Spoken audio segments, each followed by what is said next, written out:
ಪ್ರಪಂಚದಲ್ಲಿ ಎಲ್ಲಿಯೇ ಯುದ್ಧ ಶುರುವಾದರೂ ಕಾಂಡೋಮ್ಗಳಿಗೆ ಮಾತ್ರ ಬೇಡಿಕೆ ಹೆಚ್ಚಾಗುತ್ತೆ. ಯುದ್ಧ ಭೂಮಿಯಲ್ಲಿನ ಧೂಳು, ಮರಳು, ಬಂದೂಕುಗಳಿಗೂ ಈ ಕಾಂಡೋಮ್ಗಳಿಗೂ ಏನು ಸಂಬಂಧ?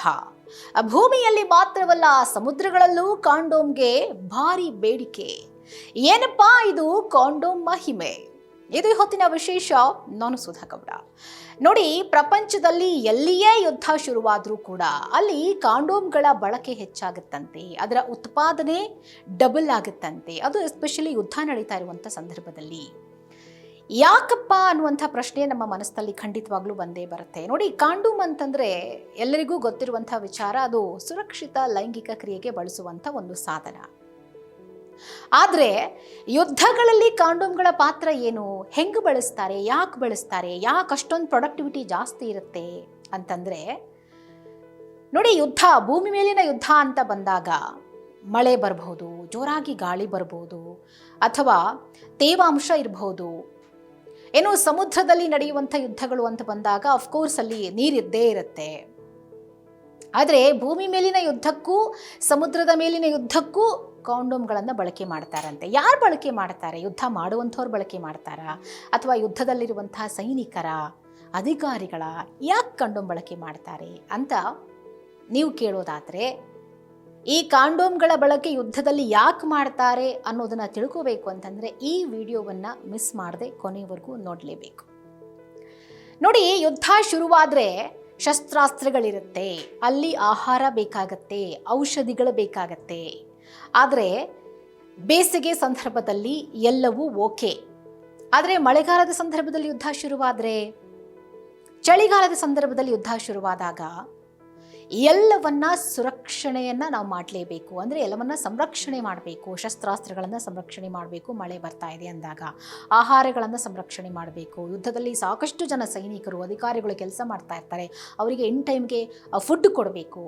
ಇಲ್ಲ ಅಂದರೆ ಅವ್ರಿಗೆ ಕೆಲಸ ಮಾಡೋಕ್ಕಾಗಲ್ಲ, ಹಸಿವಾಗುತ್ತೆ, ನಮ್ಮ ಬ್ರೈನ್ ಓಡಲ್ಲ. ಅದ್ರ ಜೊತೆಗೆ ಯುದ್ಧ ಅಂದಾಗ ಇಷ್ಟೇನಾ?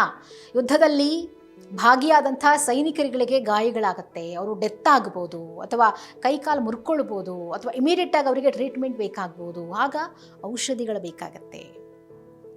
ಎಲ್ಲ ಥರದ ಮುಂಜಾಗ್ರತಾ ಕ್ರಮಗಳನ್ನು ತೆಗೆದುಕೊಂಡು ಎಲ್ಲ ರೀತಿಯಾದಂಥ ಸಂಪನ್ಮೂಲಗಳನ್ನು, ಮೂಲಭೂತ ಸಂಪನ್ಮೂಲಗಳನ್ನು ಇಟ್ಕೊಂಡು ಯುದ್ಧಕ್ಕೆ ಇಳಿಬೇಕು. ಇಂಥ ಸಂದರ್ಭಗಳಲ್ಲಿ, ಮಳೆ ಬರ್ತಾ ಇರುವಂಥ ಸಂದರ್ಭಗಳಲ್ಲಿ, ಅಥವಾ ಆಹಾರವನ್ನು ಸಂರಕ್ಷಣೆ ಮಾಡಬೇಕಾದಂಥ ಸಂದರ್ಭಗಳಲ್ಲಿ ಬಳಕೆಯಾಗೋದೇ ಈ ಕಾಂಡೋಮ್ಗಳು. ಅದು ಶಸ್ತ್ರಾಸ್ತ್ರಗಳನ್ನಾಗಿರ್ಬೋದು, ಔಷಧಿಗಳನ್ನಾಗಿರ್ಬೋದು, ಅದರ ಜೊತೆಗೆ ಕೆಲವು ಸಾಮಾನ್ಯ ವಸ್ತುಗಳಿಗೂ ಬೇಡಿಕೆ ಹೆಚ್ಚಾಗೇ ಇರುತ್ತೆ ಕಾಂಡೋಮ್ ಜೊತೆಗೆ. ಆದರೆ ಈ ಪಟ್ಟಿಯಲ್ಲಿ ಕಾಂಡೋಮ್ಗಳು ಹೆಚ್ಚಾಗಿ ಯಾಕೆ ಉತ್ಪಾದನೆಯಾಗುತ್ತಂತಂದರೆ, ಒಂದು, ಔಷಧಿಗಳನ್ನು ಸಂರಕ್ಷಣೆ ಮಾಡಬೇಕು, ಯುದ್ಧದಲ್ಲಿ ಬಳಸುವಂಥ ಶಸ್ತ್ರಾಸ್ತ್ರಗಳನ್ನು, ಸ್ಫೋಟಕಗಳನ್ನು ಸಂರಕ್ಷಣೆ ಮಾಡಬೇಕು. ಹೇಗೆ ಸಂರಕ್ಷಣೆ ಮಾಡ್ತಾರೆ ನೋಡಿ, ಯುದ್ಧದ ಸಮಯದಲ್ಲಿ ಸಾಕಷ್ಟು ಸಮಸ್ಯೆಗಳು ಬರುತ್ತೆ. ಆ ಸಮಸ್ಯೆಗಳಿಗೆ ಪರ್ಯಾಯವಾದಂಥ ಮಾರ್ಗವನ್ನು ಕಂಡುಕೊಳ್ಳಲೇಬೇಕು. ಕೆಲವೊಂದಷ್ಟು ವಸ್ತುಗಳಿಗೆ ಬೇಡಿಕೆ ಜಾಸ್ತಿ ಆಗ್ಬೋದು, ಕೆಲವೊಂದಷ್ಟು ವಸ್ತುಗಳಿಗೆ ಬೇಡಿಕೆ ಕಡಿಮೆ ಆಗ್ಬೋದು. ಬಹಳ ಮುಖ್ಯವಾಗಿ ನಾನು ಈಗಾಗಲೇ ಹೇಳಿದಂಗೆ ಶಸ್ತ್ರಾಸ್ತ್ರಗಳಾಗಿರ್ಬೋದು, ಆಹಾರ, ಔಷಧಿಗಳು, ಅದರ ಜೊತೆಗೆ ಕಾಂಡೋಮ್, ಇವುಗಳ ಬೇಡಿಕೆ ಸಿಕ್ಕಾಪಟ್ಟೆ ಇರುತ್ತೆ. ಅದಕ್ಕಾಗೇ ಯುದ್ಧದ ವೆಚ್ಚವನ್ನು ಭರಿಸಿ ಅಂಥೇಳಿ ದೇಶಗಳು, ಬೇರೆ ಬೇರೆ ದೇಶಗಳ ಮೊರೆ ಹೋಗ್ತವೆ. ಯುದ್ಧದ ವೆಚ್ಚ ಸಿಕ್ಕಾಪಟ್ಟೆ ಇರುತ್ತೆ. ಎಷ್ಟೇ ಖರ್ಚು ಮಾಡಿದ್ರೂ ಯುದ್ಧ ನಿಲ್ಲೋವರೆಗೂ ಕೂಡ ಖರ್ಚು ಆಗ್ತಲೇ ಇರುತ್ತೆ. ಹಾಗಾಗಿ ಈ ಭೂಮಿಯ ಮೇಲಿನ ಯುದ್ಧ ಮಾಡುವಾಗ ಧೂಳು, ಮರಳು, ಮಳೆ, ತೇವಾಂಶ ಇದ್ದೇ ಇರುತ್ತೆ. ಸಮುದ್ರದ ಒಳಗೆ ಯುದ್ಧ ಮಾಡುವಾಗ ಅಲ್ಲಿ ಉಪ್ಪು ನೀರು ಹೆಚ್ಚಾಗಿರುತ್ತೆ. ಈ ಉಪ್ಪು ನೀರು ಅಂತ ಬಂದಾಗ ಈ ಯುದ್ಧದ ಶಸ್ತ್ರಾಸ್ತ್ರಗಳು ತುಕ್ಕು ಹಿಡಿಯುವಂಥ ಚಾನ್ಸಸ್ ಇರುತ್ತೆ, ಅಥವಾ ಹಾಳಾಗುವಂಥ ಚಾನ್ಸಸ್ ಇರುತ್ತೆ. ಮತ್ತು ಸಾಕಷ್ಟು ಸಂದರ್ಭಗಳಲ್ಲಿ ಸ್ಫೋಟಕಗಳನ್ನು ಬಳಸ್ತಾರೆ. ಅದು ಭೂಮಿಯ ಮೇಲಿಂದ ಸ್ಫೋಟಕ ಮಾಡುವಂಥದ್ದು, ಇನ್ನು ಭೂಮಿಯ ಮೇಲಿಂದ ಆಕಾಶದ ಮೂಲಕ ಸ್ಫೋಟಕ ಆಗುವಂಥದ್ದು. ಈ ಥರದೆಲ್ಲ ಸ್ಫೋಟಕಗಳನ್ನು ಬಳಸುವಾಗ ಅವುಗಳೆಲ್ಲವನ್ನು ಧೂಳು, ಮಳೆ, ಗಾಳಿ ಎಲ್ಲದರಿಂದ ರಕ್ಷಣೆ ಮಾಡೋಕೆ ಇರುವುದು ಒಂದೇ ಒಂದು ಅಸ್ತ್ರ ಅಂತಂದರೆ ಅದು ಕಾಂಡೋಮ್. ಎಲ್ಲವನ್ನು ರಕ್ಷಣೆ ಮಾಡೋದು ಯುದ್ಧದ ಸಂದರ್ಭದಲ್ಲಿ ಒಂದು ದೊಡ್ಡ ಸವಾಲಿನ ಕೆಲಸ. ಆದರೆ ಆ ಸವಾಲಿನ ಕೆಲಸವನ್ನು ಬಹಳ ಈಸಿಯಾಗಿ ಮಾಡೋದು ಈ ಕಾಂಡೋಮ್. ಕೇವಲ ಸುರಕ್ಷಿತ ಲೈಂಗಿಕ ಕ್ರಿಯೆಗೆ ಅಷ್ಟೇ ಅಲ್ಲ, ನಮ್ಮ ದೇಶದ ದೊಡ್ಡ ದೊಡ್ಡ ಯುದ್ಧಗಳು ನಡೆಯುವಾಗಲೂ ನೋಡಿ, ಕಾಂಡೋಮ್ ಅನ್ನೋದು ಒಂದು ಸಣ್ಣದೇ ಆಗಿರ್ಬೋದು, ಅದು ಪ್ಲಾಸ್ಟಿಕ್ಕೇ ಆಗಿರ್ಬೋದು, ಯೂಸ್ ಮಾಡಿದ್ಮೇಲೆ ಅದನ್ನ ಮೂಲೆಗೆ ಬಿಸಾಕ್ತೀವಿ ನಿಜ, ಆದರೆ ಅದರ ಬಳಕೆ ಇದೆಯಲ್ಲ ಅದಕ್ಕೆ ನಾವು ಸಲ್ಯೂಟ್ ಹೊಡಿಲೇಬೇಕು. ಆ ಕಾಂಡೋಮನ್ನು ಕಂಡು ಹಿಡಿದಂಥ ಒಬ್ಬ ವ್ಯಕ್ತಿ ಯಾರಿದ್ದಾರೆ ಅವರಿಗೂ ಕೂಡ ನಾವು ಸಲ್ಯೂಟ್ ಮಾಡಲೇಬೇಕು. ಆದರೆ ನೋಡಿ, ಕಾಂಡೋಮ್ಗಳು ಹೆಚ್ಚಾಗಿ ಡಿಮ್ಯಾಂಡನ್ನು ಕ್ರಿಯೇಟ್ ಮಾಡುತ್ತೆ. ಆದರೂ ಬೇರೆ ಬೇರೆ ರೀತಿಯಾದಂಥ, ಅಂದರೆ ನಾವು ಮಾಮೂಲಿ ಮನುಷ್ಯರು ಸುರಕ್ಷಿತ ಲೈಂಗಿಕ ಕ್ರಿಯೆಯಲ್ಲಿ ಬಳಸುವಂಥ ಕಾಂಡೋಮ್ಗಳೇ ಬೇರೆ, ಯುದ್ಧದ ಸಮಯದಲ್ಲಿ ಬಳಸುವಂಥ ಕಾಂಡೋಮ್ಗಳೇ ಬೇರೆ, ಆದರೆ ಹೆಸರು ಒಂದೇ, ಯಾಕಂದರೆ ಅದೇ ರೀತಿಯಾದಂಥ ಒಂದು ಸ್ಟ್ರಕ್ಚರ್ ಅದಕ್ಕಿರುತ್ತೆ. ಹಾಗಾಗಿ ಈ ನಾವು ತಲೆಗೆ ಹುಳ ಬಿಟ್ಕೊಳ್ಳುವಂಥ ಅವಶ್ಯಕತೆ ಏನೇನೂ ಇಲ್ಲ. ಈ ಕಾಂಡೋಮ್ಗಳು ಅಂತಂದರೆ ನಾವೆಲ್ಲ ಯೂಸ್ ಮಾಡ್ತೀವಲ್ಲ, ಆ ಥರದ ಕಾಂಡೋಮ್ಗಳು ಯುದ್ಧದಲ್ಲಿ ಬಳಸ್ತಾರಾ ಅಂಥೇಳಿ ನಾವೇನೋ ತೀರಾ ತಲೆ ಕೆಡಿಸ್ಕೊಳ್ಳುವಂಥ ಅವಶ್ಯಕತೆ ಇಲ್ಲ. ಆಮೇಲೆ ಯುದ್ಧದ ಸಮಯದಲ್ಲಿ ಬೆಂಕಿ ಪೊಟ್ಟಣಗಳು ಬೇಕಾಗತ್ತೆ, ನಮಗೆ ಮ್ಯಾಪ್ಗಳು, ಬ್ಯಾಟರಿಗಳು ಬೇಕಾಗುತ್ತೆ, ಟಾರ್ಚ್ ಲೈಟ್ಗಳು ಬೇಕಾಗುತ್ತೆ. ಕತ್ತಲೆ ಸಂದರ್ಭಗಳಲ್ಲಿ ಬೆಂಕಿ ಹಚ್ಚಲಿಕ್ಕೆ, ಸ್ಫೋಟ ಮಾಡಲಿಕ್ಕೆ ಬೆಂಕಿ ಪೊಟ್ಟಣ ಬೇಕಾಗ್ಬೋದು, ಅಥವಾ ನೈಟ್ ನಾವು ಸ್ಟೇ ಮಾಡಿದಾಗ ಬೆಂಕಿ ಪೊಟ್ಟಣದ ಅವಶ್ಯಕತೆ ಇದ್ದೇ ಇರುತ್ತೆ. ಆಮೇಲೆ ಸಂವಹನ ಸಾಧನಗಳು, ಇವೆಲ್ಲೂ ಕೂಡ ಬಹಳ ಬಹಳ ಇಂಪಾರ್ಟೆಂಟ್ ಯುದ್ಧದ ಸಮಯದಲ್ಲಿ. ಇವು ಏನಾದರೂ ಒದ್ದೆಯಾಗಿಬಿಟ್ರೆ, ಮಳೆ ಬಂದುಬಿಟ್ರೆ, ಅಥವಾ ಚಳಿಗಾಲದಲ್ಲಿ ಏನಾದರೂ ಅವು ಕೆಲಸ ಮಾಡದೆ ಸ್ಟಕ್ ಆಗಿಬಿಟ್ರೆ ಯುದ್ಧ ಮುಂದುವರಿಯೋದಿಲ್ಲ. ಹಾಗಾಗಿ ಯುದ್ಧದ ಸಮಯದಲ್ಲಿ ಒಂದು ಕಡೆ ಸಪ್ಲೈ ಚೈನ್ಗಳು ಬದಲಾಗುತ್ತೆ, ಬೇರೆ ಬೇರೆ ಕಡೆಗೆ ಏನೇನೋ ವಸ್ತುಗಳನ್ನು ಸಪ್ಲೈ ಮಾಡ್ತಾ ಇರ್ತಾರೆ, ಇಲ್ಲಿಂದ ಅಲ್ಲಿಗೆ ಅಲ್ಲಿಂದ ಇಲ್ಲಿಗೆ ಸಪ್ಲೈ ಚೈನ್ಗಳು ಬದಲಾಗ್ತಾ ಇರುತ್ತೆ. ಸೈನಿಕರಿಗೆ ಬಹಳ ಮುಖ್ಯವಾಗಿ ಬೇಕಾದಂಥ ವಸ್ತುಗಳು ಇವೆಲ್ಲವೂ ಕೂಡ ಫುಡ್ ಆಗಿರ್ಬೋದು, ಮೆಡಿಸನ್ ಆಗಿರ್ಬೋದು, ಅಥವಾ ಸ್ಫೋಟಕಗಳಾಗಿರ್ಬೋದು, ಅವ್ರು ಕೇಳಿದ ತಕ್ಷಣ ಎಲ್ಲವನ್ನು ನಾವು ಅವರಿಗೆ ಇಮಿಡಿಯೇಟ್ ಆಗಿ ಕೊಡಬೇಕು. ಆದರೆ ಹಾಳಾಗ್ತಾ ಇದೆ, ಅದನ್ನು ನಾವು ಪ್ರೊಟೆಕ್ಟ್ ಮಾಡೋಕ್ಕಾಗ್ತಿಲ್ಲ. ಇಂಥ ಸಂದರ್ಭಗಳಲ್ಲಿ ಸೈನಿಕರಿಗೆ ಬಹಳ ವೇಗವಾಗಿ ನಾವು ವಸ್ತುಗಳನ್ನು ತಲುಪಿಸಬೇಕಾದಾಗ ಯುದ್ಧ ಭೂಮಿಯಲ್ಲಿರುವಂಥ ಧೂಳು, ಮರಳು, ನೀರಿನಿಂದ ಬಂದೂಕುಗಳು ಹಾಳಾಗದೇ ಇರುವ ಹಾಗೆ ಕಾಂಡೋಮ್ಗಳನ್ನು ಹಾಕಿ ಅವುಗಳನ್ನು ಪ್ರೊಟೆಕ್ಟ್ ಮಾಡ್ತಾರೆ. ನೋಡಿ, ಸೈನಿಕರು ಬಂದೂಕಿನ ನಳಿಕೆಯ ತುದಿಗೆ ಕಾಂಡೋಮನ್ನು ಹಾಕ್ತಾರೆ, ಅಂದರೆ ಅದನ್ನು ಹಾಕಿ ಮುಚ್ಚಿಬಿಡ್ತಾರೆ. ಅದರ ಒಳಗಡೆ ನೀರು ಹೋಗಬಾರ್ದು, ಧೂಳು ಹೋಗಬಾರ್ದು, ಯಾವುದಾದ್ರೂ ಅಂದರೆ ಸಣ್ಣ ಪುಟ್ಟ ಕೀಟಗಳು ಹೋಗಬಾರ್ದು. ಇಟ್ಟಿರ್ತಾರೆ, ಯಾವುದೋ ಒಂದು ಪ್ಲೇಸಲ್ಲಿ ಇಟ್ಟಿರ್ತಾರೆ, ಗೊತ್ತಿಲ್ಲ ಯಾವ ಟೈಮಲ್ಲಿ ಏನಾಗುತ್ತೆ ಅಂಥೇಳಿ. ಆ ಹೋಲ್ ಇರುತ್ತಲ್ಲ, ಬಂದೂಕಿನ ಹೋಲ್, ಯಾವ ಒಂದು ಹೋಲಿಂದ ಗುಂಡು ಪಾಸ್ ಆಗುತ್ತಲ್ಲ, ಅಲ್ಲಿ ಯಾವುದೇ ಕಾರಣಕ್ಕೂ ಅಡಚಣೆ ಉಂಟಾಗಬಾರ್ದು. ಅದು ಬಹಳ ಪ್ರೊಟೆಕ್ಟಿವ್ ಆಗಿರಬೇಕು ಅನ್ನೋ ಕಾರಣಕ್ಕಾಗಿ ಪರ್ಟಿಕ್ಯುಲರ್ ಆಗಿ ಆ ಪ್ಲೇಸ್ಗೆ ಆ ಒಂದು ಕಾಂಡೋಮನ್ನು ಹಾಕಿ ಆ ಬಂದೂಕುಗಳನ್ನು ಮುಚ್ಚಿ ಇಟ್ಟುಬಿಡ್ತಾರೆ. ಈಗ ಕದನ ವಿರಾಮ ಘೋಷಣೆ ಆಯಿತು, ಆಗ ಶಸ್ತ್ರಾಸ್ತ್ರಗಳು, ಸ್ಫೋಟಕಗಳು ಯಾವುದು ಬಳಕೆಗೆ ಬರಲ್ಲ, ಮಳೆ ಬಂದ್ಬಿಡುತ್ತೆ. ಆಗ ಎಲ್ಲವನ್ನು ಪ್ರೊಟೆಕ್ಟ್ ಮಾಡೋದೇ ಈ ಒಂದು ಕಾಂಡೋಮ್ಗಳು. ಬಹಳ ದೊಡ್ಡದಾದಂಥ ಸೈಜ್ಗಳಿರುತ್ತೆ, ಚಿಕ್ಕದಿರುತ್ತೆ. ನಾವು ಬಳಸುವಂಥ ಉಪಕರಣಗಳಿಗೆ ಸಂಬಂಧಪಟ್ಟಂತೆ ಕಾಂಡೋಮ್ಗಳನ್ನು ರೆಡಿ ಮಾಡಿರ್ತಾರೆ. ಹಾಗಾಗಿ ಈ ಬಂದೂಕಿನ ಒಳಗೆ ಮಣ್ಣು ಹೋಗಬಾರ್ದು, ನೀರು ಹೋಗಬಾರ್ದು ಅಂಥೇಳಿ ಕಾಂಡೋಮ್ಗಳು ಬಹಳ ಪ್ರೊಟೆಕ್ಟಿವ್ ಆಗಿರುತ್ತೆ, ಗೊತ್ತಿರುತ್ತೆ, ಸಿಕ್ಕಾಬಟ್ಟೆ ತೆಳುವಾಗಿರುತ್ತೆ. ಮತ್ತು ಗುಂಡು ಹಾರಿಸೋಕೆ ಯಾವುದೇನು ಅಡ್ಡಿ ಆಗಲ್ಲ. ಇಮಿಡಿಯೇಟಾಗಿ ಆ ಒಂದು ಕಾಂಡೋಮ್ಗಳಿದ್ರೂ ಕೂಡ ನಾವು ಗುಂಡನ್ನು ಹಾರಿಸ್ಬೋದು.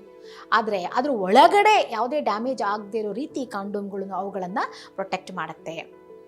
ಇನ್ನು ತಾತ್ಕಾಲಿಕ ಸಂದರ್ಭ ಅಂತ ಬಂದಾಗ ಜಲ ನಿರೋಧಕ ಕವರ್ನಂತೆ, ಅಂದರೆ ವಾಟರ್ ಪ್ರೂಫ್ ಕವರ್ನಂತೆ ಇದು ಬಳಕೆ ಆಗುತ್ತೆ ಕಾಂಡೋಮ್ಗಳು. ಹಾಗಾಗಿ ಹೆಚ್ಚು ಹೆಚ್ಚು ಪ್ರಾಡಕ್ಟಿವಿಟಿ ಜಾಸ್ತಿ ಆಗುತ್ತೆ ಕಾಂಡೋಮ್ಗಳನ್ನು ಉತ್ಪಾದನೆ ಮಾಡುವುದರಲ್ಲಿ. ಯಾಕಂದರೆ ಇದರ ಕ್ವಾಲಿಟಿ ಹಗುರ ಆಗಿರುತ್ತೆ, ನೀರನ್ನು ಯಾವುದೇ ಕಾರಣಕ್ಕೂ ಅದು ಅಬ್ಸರ್ವ್ ಮಾಡ್ಕೊಳ್ಳಲ್ಲ, ಮತ್ತು ಸುಲಭವಾಗಿ ನಾವು ಒಂದು ಕಡೆಯಿಂದ ಇನ್ನೊಂದು ಕಡೆಗೆ ಅದನ್ನು ಟ್ರಾನ್ಸ್ಪೋರ್ಟ್ ಮಾಡ್ಬೋದು. ಸೊ ಈ ಕಾರಣಗಳಿಗಾಗಿ ಅವುಗಳಿಗೆ ಅವಶ್ಯಕತೆ ಜಾಸ್ತಿ ಇರುತ್ತೆ, ಹಾಗಾಗಿ ಡಿಮ್ಯಾಂಡ್ ಕೂಡ ಜಾಸ್ತಿ ಇರುತ್ತೆ. ಇದೇ ಕಾರಣಕ್ಕೆ ಯುದ್ಧದ ಸಮಯದಲ್ಲಿ ಇವುಗಳ ಬೇಡಿಕೆ ಸಹಜವಾಗಿ ಹೆಚ್ಚಾಗುತ್ತೆ.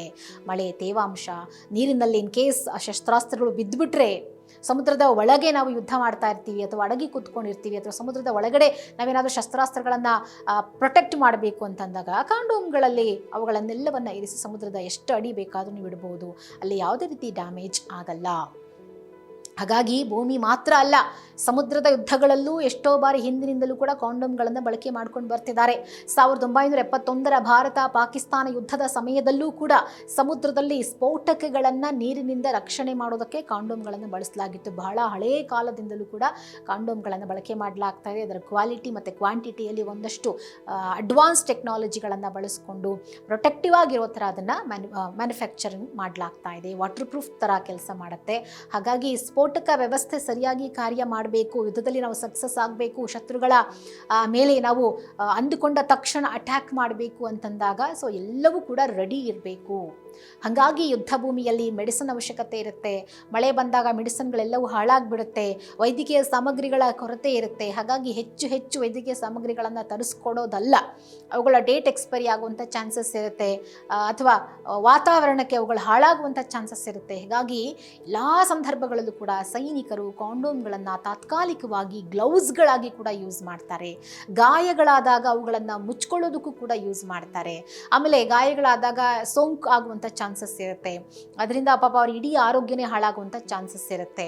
ಯುದ್ಧ ಮಾಡಲಿಕ್ಕಾಗಲ್ಲ, ಸೈನಿಕರ ಕೊರತೆ ಆಗುತ್ತೆ. ಹೀಗಾಗಿ ಪ್ರತಿಯೊಬ್ಬ ಸೈನಿಕರ ಹತ್ರನೂ ಕೂಡ ಪ್ರೊಟೆಕ್ಟಿವ್ ಗ್ಲೌಸ್ ಅಂತ ಹೇಳಿ ನಾವು ಕರಿತೀವಿ, ಅದನ್ನು ಆ ಎಲ್ಲ ಥರದ ಗ್ಲೌಸ್ಗಳನ್ನು ಇಟ್ಕೊಂಡಿರ್ತಾರೆ. ಜೊತೆಗೆ ತಮ್ಮ ಹತ್ರ ಯಾವೆಲ್ಲ ಶಸ್ತ್ರಾಸ್ತ್ರಗಳಿದ್ದಾವೆ, ಯುದ್ಧೋಪಕರಣಗಳಿದ್ದಾವೆ, ಅವುಗಳಿಗೆ ಯಾವ ರೀತಿ ಮ್ಯಾಚ್ ಆಗುತ್ತೆ ಕಾಂಡೋಮ್, ಅದೇ ಥರದ ಕಾಂಡೋಮ್ಗಳನ್ನು ಅವರು ಪ್ರೊಟೆಕ್ಟ್ ಮಾಡ್ಕೊಳ್ಳೋಕ್ಕೆ ಇಟ್ಕೊಂಡಿರ್ತಾರೆ. ಸೊ ಹಾಗಾಗಿ ಕಾಂಡೋಮ್ಗಳು ಕೇವಲ ವೈಯಕ್ತಿಕ ಆರೋಗ್ಯಕ್ಕೆ ಮಾತ್ರ ಅಲ್ಲದೆ ಯುದ್ಧದ ಸಮಯದಲ್ಲೂ ಸೈನಿಕರಿಗೆ, ಆ ಸೈನ್ಯದಲ್ಲಿ ಇರುವಂಥ ಅಧಿಕಾರಿಗಳಿಗೆ, ಜೊತೆಗೆ ಯುದ್ಧ ಮಾಡುವ ಒಂದು ಸಂದರ್ಭದಲ್ಲಿ ಬೇಕಾಗುವಂಥ ಆಹಾರ ಆಗಿರ್ಬೋದು, ಶಸ್ತ್ರಾಸ್ತ್ರಗಳಾಗಿರ್ಬೋದು, ಸ್ಫೋಟಕಗಳಾಗಿರ್ಬೋದು, ಎಲ್ಲರಿಗೂ ಹಲವು ವಿಧಗಳಲ್ಲಿ ಈ ಕಾಂಡೋಮ್ ಉಪಯುಕ್ತ ಆಗಿದೆ. ಸೊ ಇನ್ನು ಮುಂದೆ ಕಾಂಡೋಮ್ ಅಂತಂದರೆ ದಯವಿಟ್ಟು ಅಸಹ್ಯ ಪಟ್ಕೊಳ್ಬೇಡಿ, ಯಾಕಂದರೆ ಅದು ನಮ್ಮನ್ನು ಪ್ರೊಟೆಕ್ಟ್ ಮಾಡುತ್ತೆ, ನಮ್ಮ ಆರೋಗ್ಯವನ್ನು ಪ್ರೊಟೆಕ್ಟ್ ಮಾಡುತ್ತೆ, ಬಹಳಷ್ಟು ಉಪಯೋಗಗಳಿದೆ.